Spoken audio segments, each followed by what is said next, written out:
ఏపీలో residence certificate అనేది ఏ విధంగా అప్లై చేయాలి? అలాగే రెసిడెన్స్ సర్టిఫికేట్ అప్లై చేయడం కోసం కావాల్సిన డాక్యుమెంట్స్ ఏంటి? దానికి సంబంధించి ప్రాసెస్ అయితే ఇప్పుడు చూద్దాం. రెసిడెన్స్ సర్టిఫికేట్ అప్లై చేయడం కోసం కావాల్సిన డాక్యుమెంట్స్ చూసినట్లయితే, ఎవరికైతే ఈ రెసిడెన్స్ సర్టిఫికేట్ కావాలో అంటే అప్లికెంట్ ఎవరైతే ఉన్నారో వారి యొక్క ఆధార్ కార్డ్ అయితే కన్ఫర్మ్‌గా కావాలి.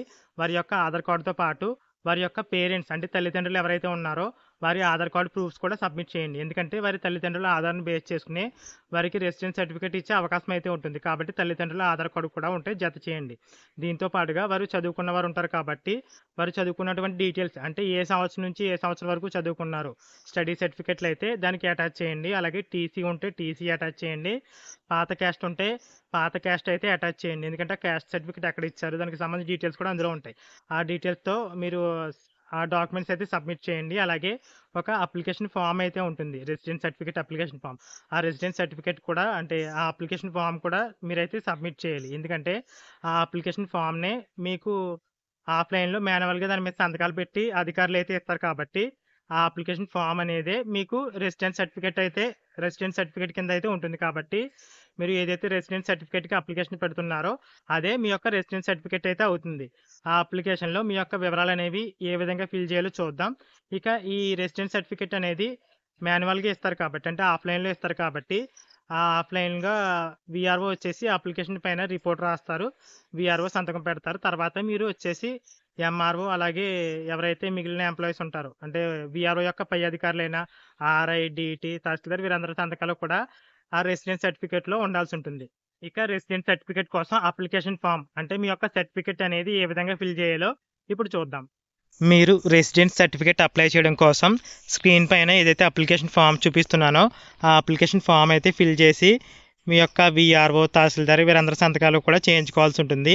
ఈ యొక్క అప్లికేషన్ ఫామ్‌నే మీకు సర్టిఫికేట్ రూపంలో ఇస్తారు కాబట్టి అంటే మాన్యువల్‌గా అంటే ఆఫ్‌లైన్‌లోనే ఈ సర్టిఫికేట్ అనేది ఇస్తారు కాబట్టి ఈ అప్లికేషన్‌లో ఎలాంటి కొట్టువేతలు లేకుండా చూసుకోండి. ఇక ఈ అప్లికేషన్ అనేది ఏ విధంగా ఫిల్ చేయాలో చూసినట్లయితే it is here by certified నుండి శ్రీ అని ఉండి తర్వాత ఖాళీ అయితే ఉంది కదా అక్కడ వచ్చేసి అప్లికెంట్ ఎవరైతే ఉన్నారో అంటే ఈ సర్టిఫికేట్ అనేది ఎవరికైతే కావాలో వారి యొక్క పేరు అయితే రాస్తారు. తర్వాత సన్ ఆఫ్ అని ఉండి ఖాళీ అయితే ఉంది. ఆ ఖాళీలో వారి యొక్క తండ్రి పేరు అయితే రాస్తారు. తర్వాత appeared for the first time for the matriculation SSC examination in తర్వాత ఖాళీ అయితే ఉంది. ఆ ఖాళీలో ఏం రాస్తారంటే మీరు ఏ సంవత్సరంలో పాస్ అయ్యారో దానికి సంబంధించి డీటెయిల్స్ అయితే ఇక్కడ ఇవ్వాలి. కాబట్టి మీరు మీ యొక్క 10th క్లాస్ అనేది ఏ నెలలో పాస్ అయ్యారో ఆ నెల పేరైతే అక్కడ రాయండి. బ్రాకెట్లో మంత్ అని ఉంది కదా దానికి ముందు మీరు ఏ నెలలో 10th క్లాస్ పాస్ అయ్యారో ఆ నెల పేరైతే రాయండి. మంత్కి ముందు ఖాళీలో. ఇక మంత్ తర్వాత ఖాళీ అయితే ఉంది కదా ఆ ఖాళీలో వచ్చేసి మీరు ఏ సంవత్సరం 10th క్లాస్ పాస్ అయ్యారో ఆ సంవత్సరం అయితే రాయండి. ఇక తర్వాత ఏ విధంగా ఫిల్ చేయాలో చూసినట్లయితే మీకు 4 సంవత్సరాలకు కావాలితే 4 సంవత్సరాలకి రెసిడెన్స్ ఇస్తారు. లేదంటే 7 సంవత్సరాలకు కావాలితే 7 సంవత్సరాలకి రెసిడెన్స్ అయితే ఇస్తారు. కాబట్టి మీరు ఎప్పటి నుంచి ఎప్పటి వరకు రెసిడెన్స్ సర్టిఫికేట్ కావాలి అనుకుంటున్నారో దానికి సంబంధించి వివరాలు అయితే ఇక్కడ రాయవలసి ఉంటుంది. ఇక్కడ విలేజ్ పేరు వచ్చేసి మీకు ఏ గ్రామంలో అయితే ఈ రెసిడెన్స్ సర్టిఫికేట్ కావాలి అనుకుంటున్నారో ఆ గ్రామం పేరు రాయండి.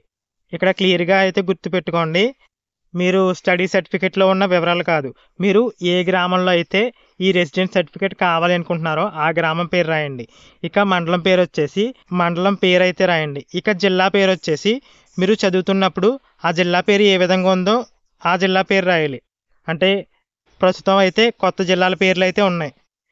ఈ రెసిడెన్స్ సర్టిఫికేట్ కోసం అప్లై చేసే వాళ్ళందరూ చాలామంది పాతవారే ఉంటారు కాబట్టి వారు ఆ టైంలో చదువుకున్నప్పుడు ఆ జిల్లా పేరు ఏ విధంగా ఉంది ఆ జిల్లా పేరు రాయండి. ఎగ్జాంపుల్కి ఒక విషయం అయితే చెప్తాను. నేను చదువుకున్నప్పుడు మా జిల్లా పేరు ఈస్ట్ గోదావరి అని అయితే ఉంది. ప్రస్తుతం డాక్టర్ బిఆర్ అంబేద్కర్ కోనసీమ కింద అయితే మార్చారు. నాకు ఒకవేళ ఈ రెసిడెన్స్ సర్టిఫికేట్ కావాలి అంటే నేను చదువుకున్నప్పుడు ఆ గ్రామంలో ఉన్నప్పుడు మా యొక్క జిల్లా పేరు ఈస్ట్ గోదావరి కాబట్టి ఆ జిల్లా పేరు ఈస్ట్ గోదావరి అని అయితే రాయాలి. సో అర్థమైందని అయితే అనుకుంటున్నాను. మీకు డౌట్ వస్తే మీ యొక్క వీఆర్ఓని కాంటాక్ట్ అయ్యే ఈ వివరాలు రాయండి. ఇక పీరియడ్ వచ్చేసి మీరు ఏ సంవత్సరం నుంచి ఏ సంవత్సరం వరకు ఈ రెసిడెన్స్ సర్టిఫికేట్ కావాలి అనుకుంటున్నారో ఆ వివరాలు అయితే ఇక్కడ రాయవలసి ఉంటుంది. అంటే 2001 నుంచి 2002 వరకు 2002 నుంచి 2003 వరకు ఇలా వివరాలు అయితే ఫిల్ చేసుకుంటూ వెళ్ళాలి. అంటే 1వ రో ఉంది కదా ఆ రోలో విలేజ్ దగ్గర విలేజ్ పేరు రాస్తారు, మండల్ దగ్గర మండలం పేరు రాస్తారు, డిస్టిక్ కింద డిస్టిక్ పేరు రాస్తారు. పీరియడ్ అని ఉన్న కింద నాకు 2001 నుంచి 2002 వరకు కావాలి కాబట్టి పీరియడ్ అని ఉన్న చోట 2001 టు 2002 అని రాస్తాను. ఇక రెండో రోజు చూసినట్లయితే అక్కడ కూడా సేమ్ విలేజ్ పేరు మా విలేజ్ రాస్తాను, మండలం రాస్తాను, డిస్టిక్ రాస్తాను. ఇక పీరియడ్ వచ్చేసి 2002 టు 2003 రాస్తాను.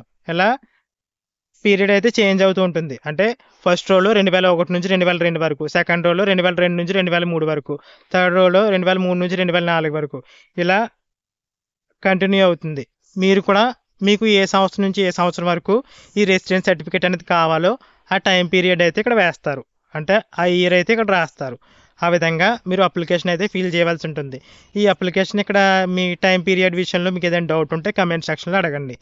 ఇక ఇదంతా పూర్తి చేసిన తర్వాత విఆర్ఓ లాస్ట్లో రిపోర్ట్ అయితే రాస్తారు. అంటే మీరు అదే గ్రామంలో ఉన్నారు, అదే గ్రామంలో ఆ టైంలో నివసించారు, ఇలాంటి వివరాలు అయితే రాస్తారు. దాంతోపాటుగా రిపోర్ట్ అంతా రాసిన తర్వాత మీ యొక్క విఆర్ఓ ఎవరైతే ఉన్నారో వారు సంతకం పెడతారు.